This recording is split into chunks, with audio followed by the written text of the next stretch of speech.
ಎಷ್ಟು ವರ್ಷದಿಂದ ಮೇಕಪ್ ಮಾಡ್ತಿದ್ದೀರಾ ಸರ್? ಮೇಕಪ್ ಎಲ್ಲ ನಾನು ಬಂದು 14-15 ವರ್ಷಕ್ಕೆ ಸೇರಿದೆ. ಆಗ ಓ ಒಂದು 28 ವರ್ಷದವರೆಗೂ ಮಾಡಿದೆ.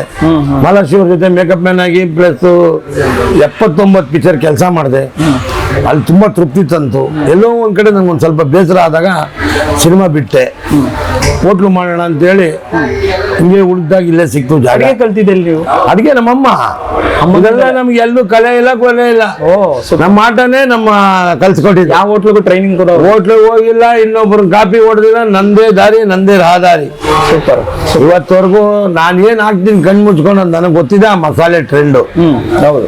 ನಾನು ಯಾವ್ದು ರೆಡಿಮೇಡ್ ಹಾಕಲ್ಲ, ಏನು ಹಾಕಲ್ಲ, ಟೇಸ್ಟಿಂಗ್ ಪೌಡ್ರ್ ಮಾಡಲ್ಲ, ಏನಿಲ್ಲ. ಹಳೆಯ ಕಾಲದ ಮನೆ ಮಸಾಲೆ ಹಾಕ್ತಾ ಇರ್ಬೇಕು. ಒಂದ್ ಮೂರ್ ಅಂತ ತಿನ್ಸ್ತಾ ಇರ್ಬೇಕು. ಅಪ್ಪು ಸರ್ ಇಷ್ಟಪಟ್ಟು ತಿಂತಿದ್ದು ಅಡಿಗೆ ನಾಟಿ ಕೋಳಿ ಸಾರು ತಿಂತಾ ಇದ್ರು, ಮಟನ್ ಸಾರು ತಿಂತಾ ಇದ್ರು, ಮಟನ್ ಬಿರಿಯಾನಿ ತಿಂತಾ ಇದ್ರು.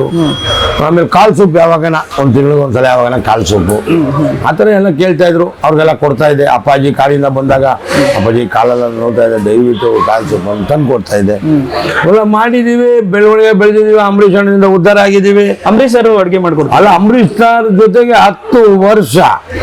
ಸಾಯಂಕಾಲ 6 ಗಂಟೆ, ಬೆಳಿಗ್ಗೆ 6 ಗಂಟೆ, ಬೆಳಿಗ್ಗೆ 6 ಗಂಟೆ ದಿನ ನಮ್ಮ ಕಾರ್ಯಕ್ರಮ. ವಾರದಲ್ಲಿ 4-5 ದಿನ ದುಡಿದ್ವಿ, ಚೆನ್ನಾಗಿ ತಿಂದ್ವಿ, ಖುಷಿಯಾಗಿದ್ವಿ. ಒಳ್ಳೊಳ್ಳೆಯವ್ರು ಸೇರಿಸಿದ್ರು, ಒಳ್ಳೊಳ್ಳೆ ಸ್ನೇಹಿತರನ್ನು ಬೆಳೆಸಿದ್ವಿ, ಒಳ್ಳೊಳ್ಳೆ ವ್ಯಕ್ತಿಗಳಾದ್ರು, ಗೌರವ ಕೊಟ್ಟರು, ಪ್ರೀತಿ ಇತ್ತು. ಲಕ್ಷಾಂತರ ರೂಪಾಯಿ ಸಂಪಾದನೆ ಮಾಡಿದೆ ಅವರಿಂದ. ಆ ಪ್ರೀತಿಗೆ ನಾವು ಎಷ್ಟು ಹೇಳಕ್ಕಾಗಲ್ಲ. ಇದೆಲ್ಲ ನಡೀತಾ ಇತ್ತು. ನಾವು ಸಿನಿಮಾಗೆಲ್ಲ ಚಪಾತಿ, ಕೈಮಾ ಸಾರು, ಮಟನ್ ಗಿಟನ್ ಕೇಳಿದ್ರೆ ಮಾಡ್ಕೊಂಡು ಹೋಗಿ ಕೊಡ್ತಾ ಇದ್ವಿ. ಹಂಗೆ ಬೆಳೀತಾ ಇತ್ತು. ಫುಟ್ಪಾತ್ ಹೋಟ್ಲು ಸ್ಟಾರ್ಟ್ ಮಾಡಿದ್ದೆ. ಹಿಂಗೆ ನಡೆದಾಗ ಇವತ್ತೊಂದು ದಿನ ಈ ಮಟ್ಟಿಗೆ ಬಂದಿದ್ದೀನಿ ಅಂದ್ರೆ ಅದಕ್ಕೆ ನಮ್ಮ ತಾಯಿ ಮೂಲ ಕಾರಣ. ಆಮೇಲೆ ಅಪ್ಪಾಜಿ ತಿಂದಿಲ್ಲ ಅಂದ್ರೆ ನಾನು ಹೋಟ್ಲು ಮಾಡ್ತಾ ಇದ್ದೆ. ಆಮೇಲೆ ನಮ್ಮ ಬಾಸ್ ಏನೋ ಉತ್ತೇಜನ, ಅವ್ರು ಹೇಳ್ತಾ ಇದ್ವು ವಿಧಾನಗಳು, ಅವ್ರು ನಡ್ಕೊಂಡು ಹೋಗಿ ಈ ತರ ನಡಿ, ಹಿಂಗಿರ್ಬೇಕು, ಶ್ರಮ ಪಡ್ಬೇಕು, ನೀನ್ ಚೆನ್ನಾಗಿದ್ರೆ 4 ಜನ ನೋಡ್ತಾರೆ, ನೀನ್ ಚೆನ್ನಾಗಿಲ್ಲ ಅಂದ್ರೆ ಯಾರು ನೋಡಲ್ಲ. ನಾನು ನನ್ನ ಹೆಂಡತಿ ಮಕ್ಕಳಿಗಿಂತ ಹೆಚ್ಚಿನಾಗಿ ಈ ಕೆಲಸಕ್ಕೆ ಬೆಲೆ ಕೊಡ್ತೀನಿ. ನಾನು ಪ್ರೀತಿಯಿಂದ ಕೆಲಸ ಮಾಡ್ತೀನಿ, ಖುಷಿಯಾಗಿ ಕೆಲಸ ಮಾಡ್ತೀನಿ. ಅದಕ್ಕೆ ದೇವ್ರು ಕೊಟ್ಟಿದ್ದಾನೆ. ಆ ಶ್ರಮಕ್ಕೆ ಇವತ್ತು ನಾನು ರಿಟೈರ್ ಮಾಡ್ಕೊಬೇಕು ಅಂತಿರೋ ಟೈಮಲ್ಲಿ ನನಗೂ 55 ಆಯ್ತು. ಸೊ ನಮಗೂ ಶುಗರ್ ಎಲ್ಲ ಆಗಿದೆ. ಆದರೂ ಕೂಡ ನಾನು ಶ್ರಮ ಪಡ್ತಾ ಇದ್ದೀನಿ ಅಂದ್ರೆ ಇದು ನಂಬ್ಕೊಂಡು 100 ಜನ ಬರ್ತಾ ಇದ್ದಾರೆ. ಊಟ ಇದೆ, ಸಿಗುತ್ತೆ, ಚೆನ್ನಾಗಿದೆ ಅಂತ. ಅವ್ರಿಗೆ ನಾವು ಕೋಪ ಮಾಡಿಸ್ಬಾರ್ದು, ಬೇಜಾರು ಮಾಡಿಸ್ಬಾರ್ದು. ಅದಕ್ಕೆ ತಕ್ಕ ನೋಡಿ ನಾನು ಬೆಳಿಗ್ಗೆ 5:30 ಎದ್ದೇಳಿದ್ರೆ ಕೆಲಸ ಮುಗಿಸಿ 11 ಗಂಟೆಗೆ ಬಂದು ಆಮೇಲೆ ಹೋಗಿ ಟಿಫನ್ ಮಾಡಿ ಬೆಲೆ ಕೊಡ್ತೀನಿ. ಆಮೇಲೆ ಕ್ಯಾಶಲ್ಲಿ ಕೂತ್ಕೋತೀನಿ. ತಿರ್ಗಿ ಐಟಮ್ ಬೇಕಾದ ತರಕ್ಕೆ ಹೋಗ್ತೀನಿ. ಇದೆಲ್ಲ ನಾನು ಬೆಳೆಸ್ಕೊಂಡ್ ಬಂದಿದ್ದೀನಿ. ತುಂಬಾ ಚೆನ್ನಾಗಿದೆ. ನಾನು ಎಂಜಾಯ್ ಮಾಡ್ತಾ ಇದ್ದೀನಿ, ಖುಷಿಯಾಗಿದ್ದೀನಿ. ಸರ್, ನಾನು ಅಬ್ಸರ್ವ್ ಮಾಡಿದೆ, ಬರೀ ರಾಹುಲ್ ಅಂತಾರೆ. ಇಲ್ಲಿ ರಾಹುಲ್ ಅಲ್ಲ, ಎಲ್ಲಾರನ್ನೂ ನೀವು ಹಂಗೆ ಕರಿತೀರ. ಆಕ್ಚುಲಿ ನನ್ನಲ್ಲಿ ಇರೋ 20 ಜನ ಕೆಲಸದವ್ರು ಇದ್ದಾರೆ. 20 ಜನನು ಪ್ರೀತಿಯಿಂದ ಮಾತಾಡ್ತೀನಿ. ನಾನೇನಾಗಿತ್ತಂದ್ರೆ ಅವಾಗ ನನ್ಗೆ ಸ್ವಲ್ಪ ಕೈಗೆ ಸಿಕ್ಕಿದ್ದ. ಅವಾಗ ರಾಹುಲ್ ಬರ, ರಾಹುಲ್ ಅದು ತಗೋಬರೋ, ರಾಹುಲ್ ಇದು ತಗೋಬರೋ, ಅದು ಈ ಮಟ್ಟಿಗೆ ಬೆಳೀತು. ನಾನು ಅದನ್ನು ಕರಿತೀವಿ. ಪಾಪ ರಾತ್ರಿ 11 ಗಂಟೆಲಿ ಅವ್ನಿಗೆ ಖುಷಿ ಇತ್ತು, ಮಾಡ್ದ. ಬೇರೆಯವರಾದ್ರೆ ಹೋಗಿ ಸರ್ ನಿದ್ದೆ ಬರ್ತದೆ ಹೊಟ್ಟೋಗ್ತಾರೆ. ನೀವು ಬರೋದೇ ರಾತ್ರಿ 11 ಗಂಟೆಗೆ ಬರ್ತೀರಾ. ನಾವು ರಾತ್ರಿ 2:30ವರೆಗೂ ಶೂಟಿಂಗ್ ಮಾಡ್ಬೇಕು. ಪಾಪ ಅವ್ನು ಇಡ್ತಾ ಇದ್ದ, ಬೆಳಿಗ್ಗೆ ಅವ್ನಿಗೆ ರೆಸ್ಟ್ ಕೊಡ್ತಾ ಇದ್ದೆ. ನನ್ನ ಜೊತೆ ಯಾರೋ ನನಗೊಂದು ಹೆಲ್ಪ್ ಬೇಕಲ್ಲ, ಅದಕ್ಕೆ ಅಡ್ಜಸ್ಟ್ ಆಗ್ಬಿಟ್ಟಿದ್ದ. ಆಮೇಲೆ ನಾವು ಅಡಿಗೆ ಸಾಮಗ್ರಿಗಳನ್ನೆಲ್ಲ ಸೆಟ್ ಮಾಡಬೇಕು, ಕೈಗೆ ಸಿಗಬೇಕು, ಶೂಟಿಂಗ್ ಮಾಡಬೇಕು. ಒಂದು ಪದಾರ್ಥ ಇಲ್ಲ ಅಂದ್ರೆ ಕೆಟ್ಟೋಗುತ್ತೆ. ಪ್ರತಿಯೊಂದು ಇವತ್ತು ತೋರಿಸಿರೋದು, ಇವತ್ತು ಲಕ್ಷಾಂತರ ಜನ ಅಡಿಗೆ ಮಾಡಿದ್ದಾರೆ. ನನ್ನ ಅಡಿಗೆ ಮಾಡಿದವರೆಲ್ಲ ನನಗೆ ಕರೆ ಮಾಡಿದ್ದಾರೆ. ಮಾಡಿದವರದಲ್ಲಿ 60 ಜನ, ನಮ್ಮ ಹೋಟ್ಲು 60% ಜನ ಊಟಕ್ಕೆ ಬಂದಿದ್ದಾರೆ, ಖುಷಿಯಾಗಿ ಹೇಳಿದ್ದಾರೆ. ಇನ್ನು ಅದಕ್ಕಿಂತ ನಮ್ಗೆ ಏನ್ ಬೇಕಾಗಿತ್ತು. ನಾನು ಕೈ ಹೇಳ್ತೇನೆ, ನಮ್ದೆಲ್ಲ ಈ ತರ ಎಲ್ಲ ಇಲ್ಲ. ನಾವು 1/4 kg ಹಾಕ್ತೀವಿ, 1000 kg ಹಾಕ್ತೀವಿ. ಒಂದು ಖಾರ ಜಾಸ್ತಿ ಆಗಲ್ಲ, ಒಂದು ಉಪ್ಪು ಕಮ್ಮಿ ಬರಲ್ಲ. ಆ ತರ ಕೈ ದೇವರು ಸರಸ್ವತಿ ಕೊಟ್ಟವ್ರೆ. ನಡ್ಸ್ಕೊಂಡು ಹೋಯ್ತಾ ಇದ್ದೀನಿ ತಾಯಿಯಿಂದ. ಆ ತಾಯಿ ಅನ್ನಪೂರ್ಣೇಶ್ವರಿ, ನಮ್ಮ ಶ್ರೀಧರ್ ಸ್ವಾಮಿಗಳು, ಇವರೆಲ್ಲ ಪ್ರೀತಿಯಿಂದ ನಮ್ಮನ್ನು ಉತ್ತೇಜನದಲ್ಲಿ ಬೆಳೆಸಿದ್ದಾರೆ. ಎಲ್ಲರೂ ನಗ್ನಗ್ತಾ ಮಾತಾಡ್ತೀನಿ, ಕೋಪ ಮಾಡ್ಕೊಳಲ್ಲ. ನನಗೆ ಕೋಪ ಬಂದಿದ ನಾನು ಇರುವುದಿಲ್ಲ ಇಲ್ಲಿ. ನಾನು ಹೊರಗಡೆ ಹೋಗ್ಬಿಡ್ತೀನಿ. ನೆಮ್ಮದಿಯಾಗಿ 1-2 ಅವರ್ ಇದ್ದು ಬರ್ತೀನಿ. ಮನುಷ್ಯನಿಗೆ ಸ್ವಾಭಾವಿಕ ಇದ್ದೇ ಇರುತ್ತೆ, ಏನೋ ಕಷ್ಟ ಸುಖ, ಮನೇಲಿ ಏನೋ ಟೆನ್ಷನ್ ಆಗಿರುತ್ತೆ. ಅವಾಗ ನಾನು ಕಸ್ಟಮರ್ ಮುಂದೆ ಇರಲ್ಲ.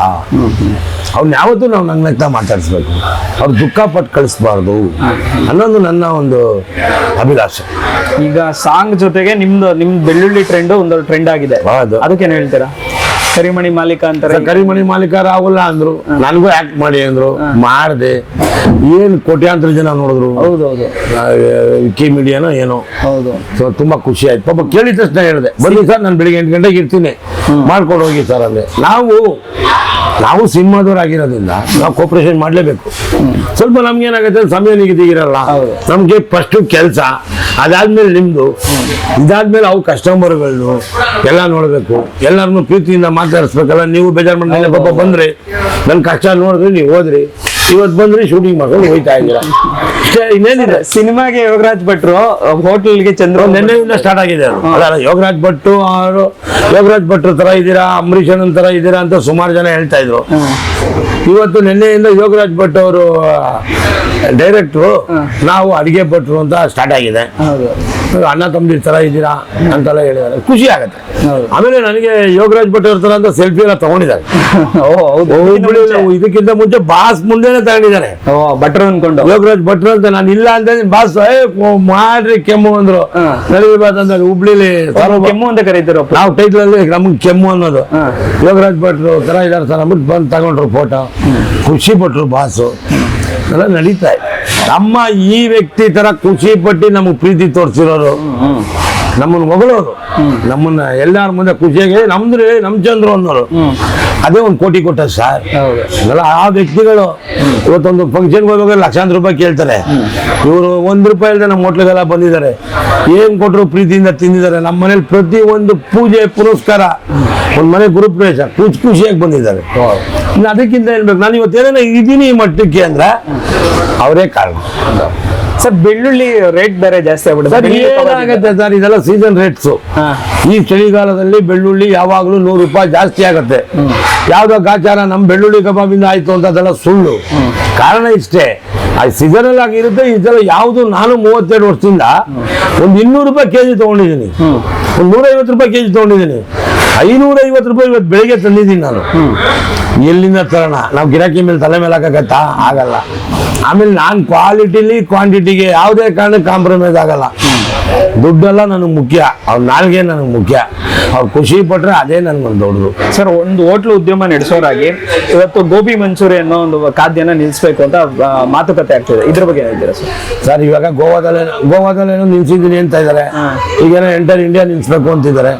ಅದ್ರಲ್ಲಿ ಅವ್ರಿಗೇನೋ ಗೊತ್ತಾಗಿರುತ್ತೆ, ಕೆಮಿಕಲ್ ಇರ್ಬೋದು, ಇಲ್ಲ ಆ ಪ್ರಾಡಕ್ಟೇ ಸ್ವಲ್ಪ ಪ್ರಾಬ್ಲಮ್ ಇರ್ಬೋದು, ನಮ್ಗೆ ಗೊತ್ತಿಲ್ಲ. ಅದರಿಂದ ಅವ್ರಿಗೆಲ್ಲ ಅಡ್ವೈಸ್ ಮಾಡಿರ್ತಾರೆ, ಗೊತ್ತಿರುತ್ತೆ. ಮನೆಯೆಲ್ಲ ಕಾರ್ಪೊರೇಷನ್ ಅವರೆಲ್ಲ ಹೋಗಿ ಚೆಕ್ ಮಾಡಿ ಅದು ಕಲರ್ಸ್ ಹಾಕ್ತಾರೆ ಜಾಸ್ತಿ, ಆಮೇಲೆ ಹೆಲ್ತಿ ಕಾನ್ಶಿಯಸ್ ಇಲ್ಲ ಅಂತಾನೆ ಹೇಳಿದ್ದಾರೆ. ಅದನ್ನ ಸೀರಿಯಸ್ ಆಗಿ ತಗೊಂಡು ಲ್ಯಾಬ್ಗೆ ಚೆಕ್ ಮಾಡಿರ್ತಾರೆ, ಏನೋ ಇರುತ್ತೆ. ಅದರಿಂದ ಅವರು ಅಡ್ವೈಸ್ ಮಾಡಿರ್ತಾರೆ ಗೋಬಿ ತಿನ್ಬೇಡಿ ಅಂತ. ನಾನು ನಮ್ಮ ಹೋಟ್ಲಲ್ಲಿ ಕೆಮಿಕಲ್ಲೇ ಇಲ್ಲ, ಕಲರ್ ಇಲ್ಲ, ಯಾವುದು ಸೋಡಾ ಇಲ್ಲ, ಆಮೇಲೆ ಯಾವುದು ಅಜಿನೋಮೋಟೋ ಇಲ್ಲ, ರೆಡಿಮೇಡ್ ಪೌಡ್ರ್ ಇಲ್ಲ. ನಾನೇ ರಾಜ, ನಂದೇ ಮಸಾಲೆ. ನಮ್ಮಮ್ಮ ತೋರಿಸಿದ್ದಾರೆ ಮನೆ ತರ. ಎಷ್ಟು ಜನ ಸರ್ ಹಳ್ಳಿ ಕಡೆ ನಾಟಿ ಕೋಳಿ ಸರ್ ತಿಂದಂಗಿದೆ ಸರ್, ನಮ್ಮ ಅಜ್ಜಿ ಮಾಡ್ದಂಗಿದೆ ಸರ್ ಅಂತಾರೆ. ಬುಡಿ ಅದ್ರಕ್ಕಿಂತ ಬೇಕಾ ನಮಗೆ ಪ್ರೀತಿ? ಯಾರು ಕೊಡ್ತಾರೆ? ಹೌದು. ಒಂದು ನಾಲ್ಗೆ ತಿಂದರೆ ಮನೆ ತರ ಇದೆ ರೀ. ನೀವು ತಿಂದಿದ ತಕ್ಷಣ 2 ಅವರಲ್ಲಿ ಜೀರ್ಣ ಆಗತ್ತೆ ರೀ. ಯಾವುದು ಸೋಡಾ ತಗೊಳಂಗಿಲ್ಲ, ಏನ್ ತಗೊಳಂಗಿಲ್ಲ, ಗ್ಯಾಸ್ಟ್ರಿಕ್ ತಗೊಳಂಗಿಲ್ಲ. ಚಂದ್ರ ಹೋಟ್ಲಿಗೆ ಹೋದ್ರೆ ಊಟ ಮಾಡಿದ್ರೆ ಜೀರ್ಣ ಆದ ಅಂತ. ಅದ್ರ ಜೊತೆ ನಾವು ತೋರಿಸೋ ಪ್ರೀತಿ, ನಾವು ಒಂದು ಕುಟುಂಬದ ತರ ನೋಡ್ತೀವಿ ಪ್ರತಿಯೊಬ್ಬರನ್ನು. ಅದು ತುಂಬಾ ಚೆನ್ನಾಗಿ ನಡ್ಕೊಂಡೋಗಿದೆ ಸರ್. ಆ ಬೆಲೆ ನನ್ನನ್ನು ಇವತ್ತು ಈ ಮಟ್ಟಿಗೆ ಇಟ್ಟಿರೋದು. ನಾನು ಇರೋವರೆಗೂ ಹಿಂಗೆ ನಡೀತದೆ, ಇದೇ ಡ್ರಾಮಾ, ಇದೇ ನಾಟಕ, ಇದೇ ಇದು ಅಂದ್ಕೊಂಡ್ರೆ ಬೇಜಾರಿಲ್ಲ. ನಾವು ಡ್ರಾಮಾ ಅಲ್ಲ, ನಾಟಕ ಅಲ್ಲ. ಮಾತಾಡುವ ಶೈಲಿ ಇದೆಯಲ್ಲ, ಆಡು ಭಾಷೆ ಕಲಿಸಿದ್ದೀವಿ, ಮಾತಾಡಿದ್ದೀವಿ. ಇವತ್ತು ಅದನ್ನು ತಗೊಂಡು ಎಲ್ಲ ಕಾಲೇಜಲ್ಲಾಗಲಿ ಇದೇ ಮಾತು, ಎಲ್ಲೇ ಆಟೋ ಡ್ರೈವರ್ ಹೋಗ್ಲು ಇದೇ ಮಾತು. ಎಲ್ಲೇ ನಿಂತ್ಕೊಳ್ಳಿ ಬೆಳ್ಳುಳ್ಳಿ ಕಬಾಬ್ ಅಂತಾರೆ, ಒಂದ್ ಮೂರ್ ಅಂತಾರೆ. ಈ ಎಲ್ಲ ಖುಷಿ ಆಗ್ತದ್ರಿ. ಬಿಡಿ, ಏನ ನಾವು ಆ ಪ್ರಾಜೆಕ್ಟ್ ಮಾಡ್ಕೊಂಡ್ ಬಂದಿದ್ದು ಸಕ್ಸಸ್ ಆಯ್ತು, ಖುಷಿ. ನಿಮ್ಮೆಲ್ಲ ಪ್ರೀತಿ. ಇನ್ಮೇಲೆ ಯಾವಾಗ ಬರ್ತಾ ಇರಿ, ಒಂದ್ ಮೂರ್ ಅಂತ ತಕೊಂಡು ಹೋಗ್ತಾ ಇರಿ.